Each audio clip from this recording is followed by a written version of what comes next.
Tell me, ಇವಾಗ ನನಗೆ ಖುಷಿ ಆದ್ರೆ ಪಾರ್ಟಿ ಇನ್ ದ ಸೆನ್ಸ್ ನಾನು ಏನೋ ಒಂದು ಸ್ವೀಟ್ ತಿನ್ಬೇಕು ಅಥವಾ ಇದು ತಿನ್ಬೇಕು ಅನ್ನೋ ಥಾಟ್ ತಪ್ಪಲ್ಲ ಅಲ್ವಾ? ಅದನ್ನೇ ನಾನು ಹೇಳಿದ್ದು, ಎಮೋಷನ್ಸ್ ಜೊತೆ ಕನೆಕ್ಟ್ ಆಗಿರೋದ್ರಿಂದ ಅದು ತಪ್ಪು ಅಂತ ನಾನು ಹೇಳೋದಿಲ್ಲ. ಆದ್ರೆ ಆ ಎಮೋಷನ್ಸ್ ಅನ್ನ ಮ್ಯಾನೇಜ್ ಮಾಡೋದಕ್ಕೆ ಗೊತ್ತಿಲ್ದಿದ್ದಾಗ ಓವರ್ ಈಟ್ ಮಾಡುವಂತ ಸಂದರ್ಭಗಳೇ ಜಾಸ್ತಿ ಇರುತ್ತೆ. ಅದು ಸ್ಟ್ರೆಸ್ ಈಟಿಂಗ್ ಆಗೋಗುತ್ತೆ.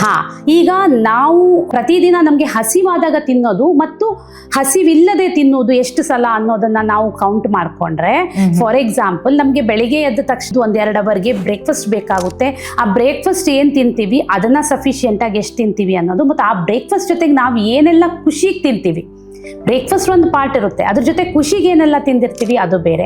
ಅಥವಾ ಲಂಚ್ಗೂ ಮಧ್ಯದಲ್ಲಿ ನಾವೇನೋ ಒಂದಿಷ್ಟು ಬೋರ್ ಆಗ್ತಾ ಇದೆ, ಏನು ಕೆಲಸ ಮಾಡ್ತಾ ಇದ್ದೀನಿ, ಏನಾದ್ರೂ ಮಂಚಿಂಗ್ ಬೇಕು, ಅದರಲ್ಲೂ ನಾವು ಹೊರಗಡೆಯಿಂದ ತಂದಾಗ ನೀವೇನ್ ಹೇಳಿದ್ರಿ, ಈಗ ಸ್ವಿಗ್ಗಿ, ಝೊಮ್ಯಾಟೊ ಅಥವಾ ಬೇರೆ ಬೇರೆ ತರದ ಹೊರಗಡೆಯಿಂದ ಆರ್ಡರ್ ಮಾಡಿ ತರಿಸಿ ತಿನ್ನುವಂಥದ್ರಲ್ಲಿ ನಮಗೆ ಗೊತ್ತಿರೋದಿಲ್ಲ ಯಾವ ತರದ ಇಂಗ್ರೀಡಿಯೆಂಟ್ ಆ ಫುಡ್ ಅಲ್ಲಿ ಹಾಕಿರ್ತಾರೆ ಅಂತ ಹೇಳಿ.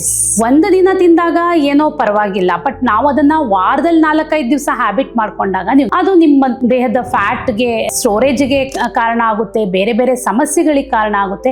ಈ ರೀತಿ ಪ್ರತಿ ಮೀಲಲ್ಲೂ ಒಬ್ರು ಮಾಡ್ತಾನೆ ಹೋಗ್ತಾರೆ. ಸೊ ಇದು ಸಮಸ್ಯೆಗೆ ಓವರ್ ಆಲ್ ಆಗಿ ಕಾರಣ ಆಗ್ತಿರೋದು.